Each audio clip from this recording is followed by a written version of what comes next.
Hey everybody, welcome back to the shop. We're going to do another flea market finds episode, and again, this is not really a flea market find. This is going to be a estate. This is an estate that I picked in Worcester, Massachusetts. This was either a Craigslist or a Facebook ad. I don't quite remember. The person had put a few items up for sale.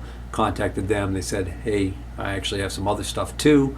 Decided to take a ride out and ended up buying a whole good sized lot of items here, but we're going to try and blast through these a little quicker. I know I've gotten in the habit of kind of meandering and taking a little bit longer on some items than I should. This previous episode where I showcased a couple of things from the used tool store, I really kind of got mired down and fooling around with just those indicators, and long story short, took a little too long. So without further ado, let's dive right in and we'll try and move along a little quicker. All right, so first item we have is this is a really early, I believe this is an NSK box. And what is in here? Yeah, this is an NSK micrometer. This is a 3 to 4 inch direct reading, the ratchet stop. And it actually seems to be working. And the lock even works on this thing. Lock is not as positive. Yeah, I guess it is.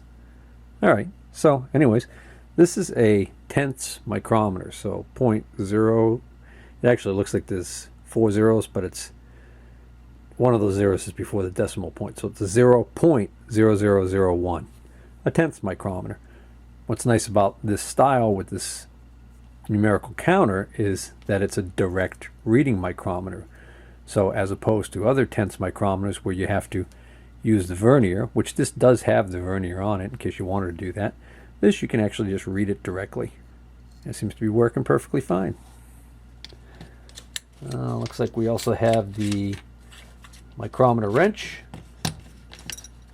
and even the missing piece here. Cover. Next item up. I don't even remember what's in here. Oh yeah, okay. So this is a nice little set of micrometers. I think these are Viz. So these are also tenths micrometers, 0.001. Sorry, 0.0001. Carbide tips. Lock works perfectly fine. These should be, I would think these should be friction thimble, but that one doesn't move, so maybe not. It's also got the vernier there. That's how you can tell it's a tenths micrometer if it wasn't marked otherwise. So it doesn't appear to be a manufacturer on these. I think, yeah, I thought somewhere on these they were marked made in Poland, which is what made me think that they might be Viz. So, nope, not marked in any way as to the manufacturer. Next up, we have another pin gauge set. This is 11 thousandths to 60 thousandths in 1 thousandths increments. So this is very similar to the set that I just recently sold. Well, it looks like it's missing maybe a couple. It says missing 5 pins on this tag. Apparently he had some sort of a yard sale or something, and believe it or not, he had $8 on this and nobody bought it. I mean, I know it's just a import set, but hell. Alright, so it's supposed to have 50 gauges in it. Well, this is interesting. The note said it was missing 5 pins. I actually only see 1, 2, 3 holes open in the main section here. This is supposed to be a 50 pin set, 10, 20, 30, 40, 50. And then we've got 3 random pins just stuck in these extra holes down here. I don't know if these are duplicates or maybe these are the missing pins and there's nothing wrong with this set. Wouldn't that be a hoot? That one's 50 thousandths dead on. That's the 58. This one appears to be 39. Yeah, that's the missing one there.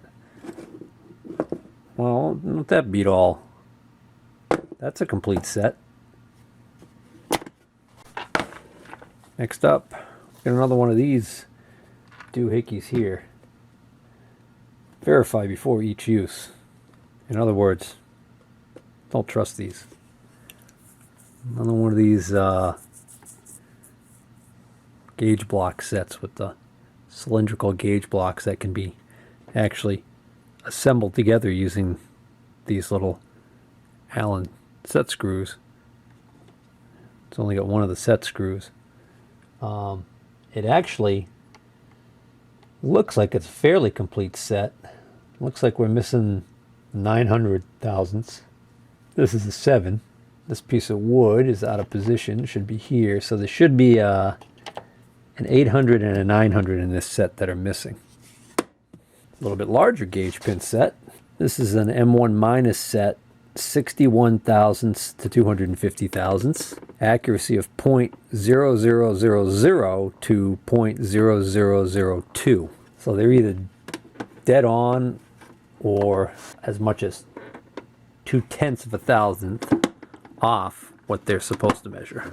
And you had a tag on here, $30 for this set. That's a complete set. It's funny how sometimes it's hard to notice when one's missing. Yeah, these are nice because they're marked. They're individually marked. All right, not too shabby. Should be able to find a good home for that. And here we have unmarked wooden box. Another item I don't remember what this is. Oh yeah, okay. This is the big AccuPro branded 6 to 9 inch micrometer, but this is a tubular micrometer. So everything about this thing screams Tomiko Tubular Micrometer Company, and yet it is marked clearly AccuPro, made in the USA right here. So go figure. Anyways, it's in excellent shape. Did not try the lock. Yeah, seems to lock okay. Doesn't lock as positively as I would necessarily like, but it's okay. So this can go from 6 to 9 inches by switching out the anvils and the rods. Alright, just put together all the indicators I bought from this gentleman, and he had a lot of cheap Chinese import stuff, but there's a couple of nice things here, and there's one, nothing to get too excited about in here except for the exception of one. We'll get to that in a moment. First, let's look at this thing here. This is called an aerospace branded 2-inch travel indicator. This is a cheap Chinese indicator. You can tell by the sound that this is not quality. But you know, if you want to buy this indicator and stare it, it's quite a bit over $200 for a 2-inch travel. So this thing, which the latest version of this you can buy on Amazon right now for I think 28 or $30. I noticed that on the new version they have the sub dial is just a small dial up in the corner here, whereas this has a second hand. So I actually like this design better. But whoever the company was in China that was making these for them must have gotten too expensive, maybe. I don't know. But anyway, so that'll be a nice cheap indicator for somebody. This is a no-name. These are all thousandths resolution, these Chinese ones. This is a 0 to 1 inch travel. Absolutely no name on this. Face is really dirty, but that'll clean up nice. Not a heck of a lot to see there. No markings. Another cheapo indicator. And a pair of these Shars, which are also cheap Chinese imports, but they've got a little bit better brand name on them because they're Shars. So these were imported by the Shars company. And this has the more traditional, you see the secondary, the sub dial is a small clock face up in the corner there.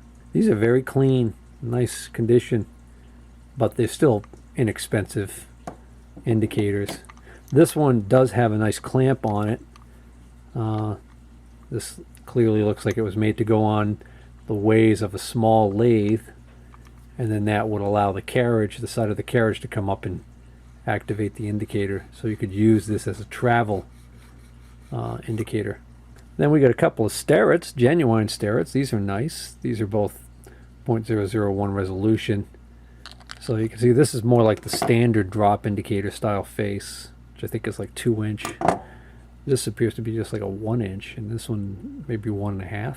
This one's in really nice shape. This one is super clean, Really, really good condition. This one's seeing a little bit more use, but it's still also in great shape. Somebody has, it looks like they press fit a pin through here, so we'll have to see if we can get that out without doing too much damage. And they also put an extra long contact point on here, ridiculously long, really. Well, I'm sure they had a reason, right? Reach down on a bore maybe or something. Nice pair of indicators there. Nice best test indicator, seems to be working really well. This is a 7031-1, so this is a 0.0005 resolution indicator, so this is a half thousandths indicator. And this one seems to be working perfectly. Notice on pushing up on the contact point, it seems to return a lot better than pushing down. Actually, that's pretty normal for these bi-directional ones that don't require a lever. This one is a Federal Test Master. These are not that great, even though it's an early Federal. This one actually seems to be working decent. This is the type, not unlike the Stare at Last Word, it has a lever on the side that you have to flip to change the direction you want this to actually work. So oddly enough, this is actually working not bad. And the dovetails are in pretty good shape. A brass side plate and a brass contact arm. That's got to be an early one.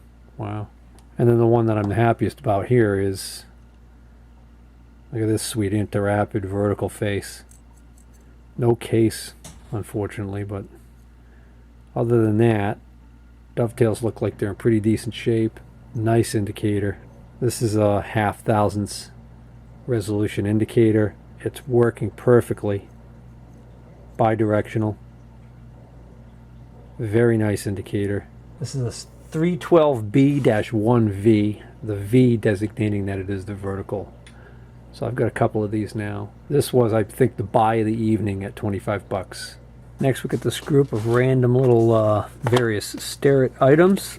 Here is a Starrett 279 radius gauge. I don't know what letter this is. They usually have a letter suffix that tells you, well, this is just a straight 279. Well oiled. You can see the different sizes on that. Oily, but in the original box, which is nice. Here's a Starrett 12 to 25 millimeter range taper gauge. This is catalog number 269MB metric taper gauge. So I don't have one of these. I have a Starrett taper gauge, but it's not a metric, so I might end up just keeping that one. Nice that it's got the original box too. And then here is another taper gauge Starrett 500 thousandths to 1 inch. I'm calling that a 269B. And then this one, I couldn't find the cover for it, but this is a 269MA 2 to 12 millimeter. All right, so that's a next size down from this. And here we got a fillet or radius gauge. This is a 178MB, so this is a metric radius gauge. It looks so old. Thought maybe it wasn't, but it is. It's a metric radius gauge. Also oily as hell. A Starrett 178A, small radius gauge, no box for that one. Thickness gauge, a number 66 Starrett. That's what is in there. And that's just basically feeler gauge set. And here's a 178MA, so that's going to be this version in metric, and that is in fact what is in there. All right, we're almost near the end here. This is a transfer punch set. No markings I can find anywhere on it, so I'm assuming it's probably just a generic set. You know, you had $8 on this. I probably ended up paying about $5 for it. They're in really good shape. Don't look like they've hardly been used, if at all. Missing one pin, no big deal. Actually, that might even be. I'm gonna say I was wondering if the one pin was loose in the box, but I don't see it. Check this out. This is a nice little 6-inch. That's a 6-inch Union Tool square, small one. It's pretty good shape though. Vials intact. Scriber's missing. Just when I thought I wouldn't see any more of these. Another little Brown and Sharp miniature mag base, indicator mag base. Fine adjustment.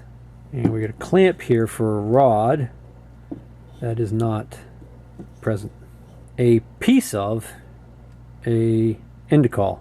So, interestingly enough, another orphan Indicol piece. But it does have the, oh no, actually this isn't a, I'm sorry, this isn't a, this is actually, I believe by design, this is not a 178. I think by design this is actually the way this is supposed to be. This has got this little piece right here. And this you chuck in a collet, and then you can sweep inside or outside diameter with an indicator mounted here. This is just a random clamp that I spotted and he let me throw in, but it's got the dovetail holder. This is a nice little tap wrench. This is a Vermont made in the USA number 4 tap wrench. It's in pretty good shape, considering how long this thing's probably been beaten around. The only clamp he had, but it's a Starrett, and it's in good shape. And last, I believe, no, actually I got a couple more items. Spoke too soon.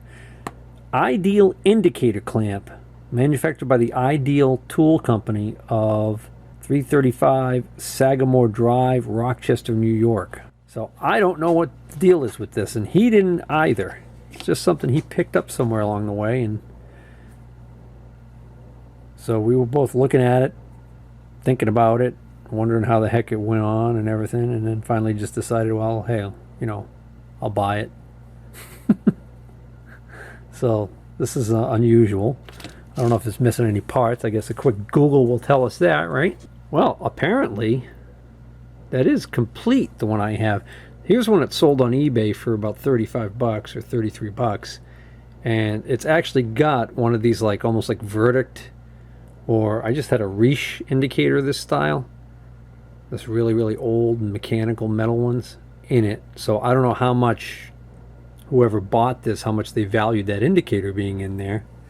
There's currently one available with a starting bid of like 35 and a buy it now of 45, but I don't think it's worth anywhere near that.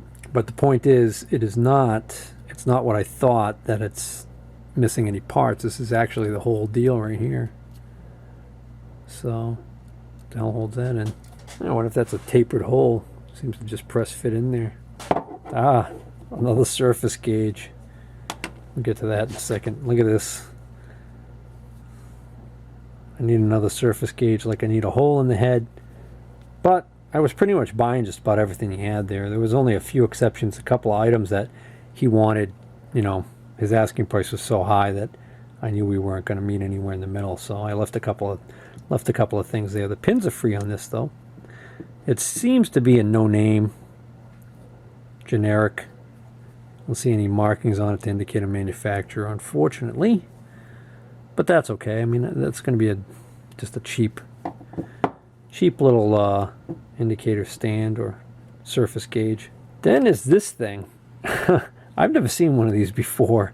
Apparently, you can mount this like a regular indicator and use it on the side of your carriage on your lathe, I guess, or a number of other things. It's got kind of a limited amount of travel normally, but here's the neat thing about this, and I'll show you. The drawer that it was in contained a whole bunch of rods. They're extension rods. So let me show you how this works. You know what? I'm missing a box. I must be missing a box or a bag, because I know that I got the rods for this. Well, anyways, you'll have to just imagine, if you will, that you can just put extension rods on here and they all will fit up inside this thing and allow this to move.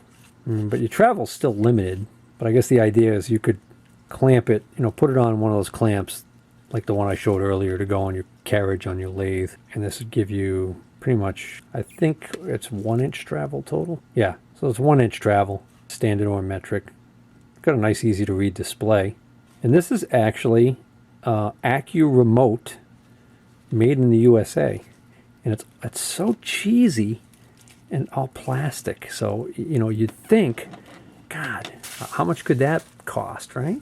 And well, you'd be right if you guessed that these are really cheap. This is $25 brand new on eBay. They actually have a website. They have a whole bunch of tools. They even have DROs. Well, hopefully I'll find those rods. Jeez. Unless I find a box or a bag with other items that's missing. This will be the last of the haul from this this particular estate.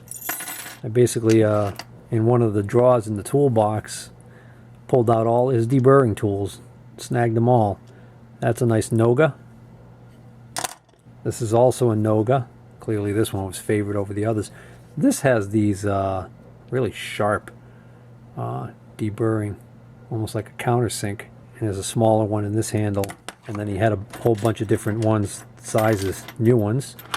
And then a pack of brand new cutters. And these are genuine Noga cutters. 10-pack, unopened. Alright guys, until next time, I guess we're going to call this one a wrap. Like I said, hopefully that other bag or box will turn up. I hope you enjoyed watching this video, and if you do, please hit the like button. And if you're not a subscriber, please consider subscribing. Take care.